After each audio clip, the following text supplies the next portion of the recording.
Alright guys, it is Short Side Wristers. Today is going to be a jam-packed episode. We've got news about a new team joining the eSports fray, previewing the Caps and Jets eSports qualifiers, the beta's back, and a bunch of other stuff and new HUT content. So let's jump right into it because this is going to be loaded.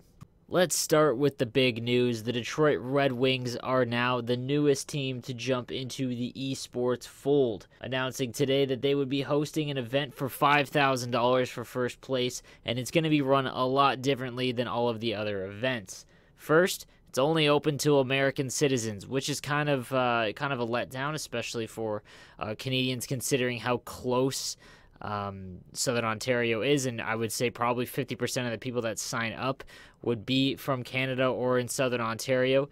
Also, for the fact that they aren't providing travel like the Lightning, Capitals, and Jets. So essentially, you're really limiting this to just Detroit and the surrounding area, which I kind of understand from a team perspective. This is going to have 16 qualifying tournaments, okay? And it looks like there's a limited bracket, so first come, first serve kind of thing. And there's each weekend there's going to be a qualifier for PS4 and Xbox starting on the 25th of January and basically running all the way until the 15th of February. In which case, the playoffs, if you do qualify, the playoffs will be on February 24th, and the finals will be soon thereafter at Little Caesars Arena. So it is kind of like the Leafs event where it's being hosted at the game, and obviously that's going to be cool. The prize for this one, first place takes home $5,000. A custom Red Wings jersey, a meet and greet, $100 Microsoft gift card, and a bunch of Red Wings swag. Do need to mention the finals are going to be played on Xbox, whereas Caps, Lightning, Leafs all on PlayStation. Second place for the event will get $2,000, a custom Red Wings jersey, $50 code. And third place will get a $1,000 custom Red Wing jersey and a $25 Microsoft code. So quite a bit at stake. There are a few elite players that I know will be attending because it is close enough. So I don't expect someone not really known to take home the prize. I think that it'll just be there'll be some people that qualify that it'll be a good chance for people that aren't really elite or all into esports to qualify for this one, because like I said, it is a very localized event. Jumping into the new HUT content real quick, among the prime times, my boy Kevin LeBanc from the Sharks got an 81 prime time. Other than that, it was an 85 Matt Duchene, an 87 Sean Couturier, and an 89 Jack Eichel. I would sell every single one of these if I packed them, and I wouldn't spend any coins on these ones. Again, they're just kind of slow at this point. Even the Duchene, he's quick, but his shot is just trash. And if you're really interested in Duchene, you probably took him in the Christmas giveaway. There's another flashback. It looks like it might be Thursdays that are gonna have repeating flashbacks. We got 3 Zdeno Charas. They all have slightly different synergies. One for Boston, the Senators, and the Islanders for all the teams that he's been on. Obviously, it's going to be a popular card because players that really like gigantic players. Zdeno Chara is obviously one of the better ones. His speed's pretty respectable, the 96, and his shot has that huge slap shot power, but his accuracy's in the 70s, so that's kind of a big yikes, but I expect a lot of players will go after him. He's going to be expensive. I'd probably pass if we were being real. And then Claude Giroux got a milestone for 500 assists. Again, this card in particular isn't all that great. If you have a Claude Giroux, it's probably the Evo, so. Alright guys, so because my episode with Eki was yesterday, I wasn't able to talk about the beta. So if you're listening to this, the beta is now out. So the game will not feel anything like it has for the last 4 months here, because the beta is now back. What you're going to notice is the L2, you're not going to get a loss of agility at all. It's going to almost seem like you get a boost of acceleration every time you skate down the ice, hold the half spin, and then spin out of it, and you'll get a nice little boost. You don't really get a boost, to be honest, but it plays a trick on you from what it looks like, because you don't lose any agility, and it's an easy way to blow past your enemies. Goalies are going to be overpowered. They didn't cheat at all. for short side wristers. So it's short side wristers. If that's your only go-to move, you're going to want to learn something else for this one because you're going to struggle a little bit. It's still a goal that will work, but you need high overall players to do it. So in versus, I don't think that that's going to be your go-to goal. I think that it's definitely going to impact the players that do it a ton. In Hut, the overalls now is shooting it so far late in the year, you're really not going to see much of a difference. That being said, the go-to way to score really is going to be rebounds. Goalies were insane, but because they didn't cheat for the short side wrister, they would kick out these crazy rebounds. So shoot low, and you'll probably get a lot more offense. That's how it used to be in the beta. I'm pretty excited for it just because for one, I just kind of forget what it was like. I know that everyone wanted it back as far as skating, and I'm just kind of excited it's going to be here for a little while. It's almost like a little refresh of the game, so that'll be nice. I want you guys to make sure that you play about 20 games if you can. Play as much as you can and form your own opinion on it. Like, I wouldn't just read whatever top Twitter guy that you follow says about it and then you play 2 games and that's all your opinion is. The game's only going to get better if we get your honest opinion. So play the game before you mouth off or instantly complain about it. Like, it's not going to be we want your opinions. That's the only way this is going to get better. So like I've said prior, don't just say, oh, skating's trash, EA sucks, I don't know how they screwed this up again.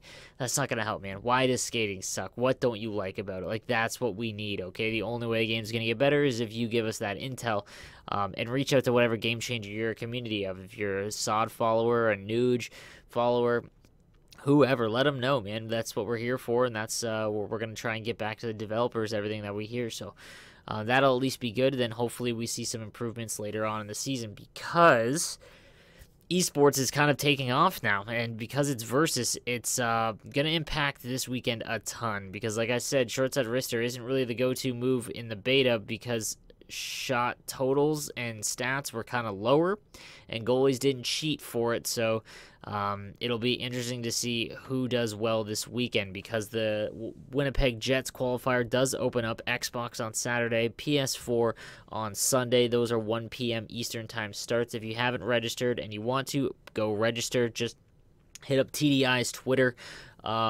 And it has all the info, or Bones on Demand, at Bones on Demand.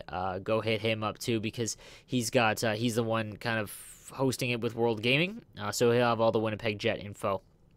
If you're playing in the Washington Capitals qualifier, that's PlayStation only still, and it is starting at 10 a.m. again like it was last week. So if you're going to try and play them both, if you make it far in the Caps one, you're going to have to make a decision because they are going to overlap at 1 p.m.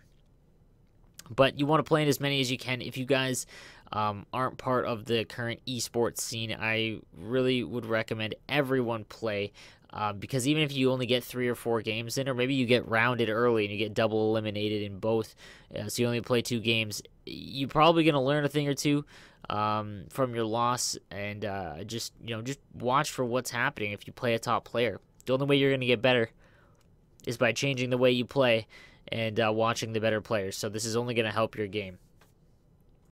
So I want to kind of tee up the esports events that are happening this weekend. I covered the Washington one. If anyone watched me on Twitch, I'm going to be doing the same thing again for both events. I'm going to be commentating all day.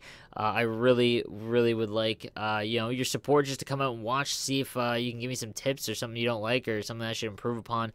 It's something I have a blast doing. I'm also going to participate, but among the elites, I'm probably not going to hang in there that long. I think I only made it to the 4th or 5th round in the first qualifier for the Caps. So that being said, if we're looking at predictions, Eki and Ekin from Sweden and Finland, they already qualified for 2 of the 8 land spots for Washington, so they're out. They're not going to be in this, which is kind of good for NA as a whole. I think North America, some players need to show up for this one. If it's 2 Europeans again, man, like the Twitter battle will just be out of control. I want to see 2 North Americans make it. Now, the fact that it's on beta and the connection is going to be a disaster in some games, it's going to be tough, man. It's going to be a lot of random games. I think that's because the beta was all about shooting low and as many shots as you can. I think that if you follow esports, there's really one player that comes to mind when it comes to that, and that'd be JR Pens, my boy. I wouldn't be surprised if he made Final Four. He almost did on the in the first qualifier, and this tuner really suits his game style, so it wouldn't surprise me if he goes on a long run. Look for Josh Fearless too. He's been kind of just hanging around near the top in all of the events so far, and he's still one of the best in North America, so I would look for him to qualify for one of them. I think it's going to happen. I think he's going to get one of the remaining 6. Same with Regs. I hope Regs doesn't kind of... the problem is with this qualifier is that the Xbox Winnipeg one, you got to make a decision, and these are the guys that are going to have to make the decision. Now, young Gren, he's playing in the Winnipeg one on Xbox. He's allowed to play in this one. He's got to be the heavy favorite, if not because people are going to try and qualify for the Washington event, but because, he's still probably North America's best player. And I would think that he's probably going to be the one to qualify for the Winnipeg one, or at least score enough points. The Winnipeg one is run a little bit differently. It's a point system. But I would think that he is going to do extremely well. As far as Euros that are remaining, not Ekin or Eki, Duomi and Verda are both very, very talented players. I would suspect that they make another top 32 appearance. Same with Bush and Mivians. They had a great run as well. I want to see Mivians qualify for one of these. He's a great player. I'm just, like I've said this before, I'm just starting to wonder if in these versus events, when he goes up into the later rounds, I've noticed that he's at a disadvantage because he plays hybrid controls and can't change his lines, and you need everything firing at all cylinders to take out some of these guys, especially in a best of 2 or a best of 1 double elimination. And not having your 4th line stuck out there sometimes. It's just very, very tough to come back from. But I would suspect that he's going to do well. However, I want to bring this up for everyone that isn't playing in the sweaties this weekend. If you guys are looking to do well in Hut Champs, this would be the weekend to do it, or looking to get to Division 1. Say you're struggling in Division 2 to 5, and you really want that Tim Horton. This would be the weekend, specifically in the afternoon, guys. All of the top players are going to be playing in versus tournaments. Now is your chance to go and cruise through and get the easier matchups for online divisions or Hut Champs, to be honest. Honestly, guys, go get it this weekend. So, guys, that is going to do it for today's podcast. I want to mention this weekend, like I said, man, probably 2 12-hour streams. I know on Saturday I'm going to be starting at 9 a.m. Eastern time for warm-ups for the Washington event. I'm going to be playing in it, and then I'm going to be commentating the biggies that happen afterwards. Then we have the Winnipeg Jets first event on Xbox on Saturday as well at 1. I'm going to be calling and commentating after I get knocked in that as well. I don't know if I'm actually going to play, to be honest with you, now that I think about it. It depends how the stream goes. But like I said, come hang out if you want to watch some biggies while I do the commentary for it. On Sunday, I will be doing the PlayStation Winnipeg Jets for sure. I'm going to be playing in that, and then I'll be doing the commentary for it again. So come check me out on Twitch. If you don't know already, it's www.twitch.tv/nosleeves12. Bang me a follow, and that way you know when I go live. Also this weekend for YouTube, I kind of want to get a power play video out and a face-off video out for you guys. It's been too long, and I haven't done my face-off video, and I think that I want to include not only the counters to each one, but how to kind of mess with your opponent. And it really helped in 18. I know I got a lot of good feedback for it, so I think I'm going to do that again. So, guys, thank you for listening or watching. I will see you guys on Monday for the next episode of Short Side Wristers. Have a good one, guys.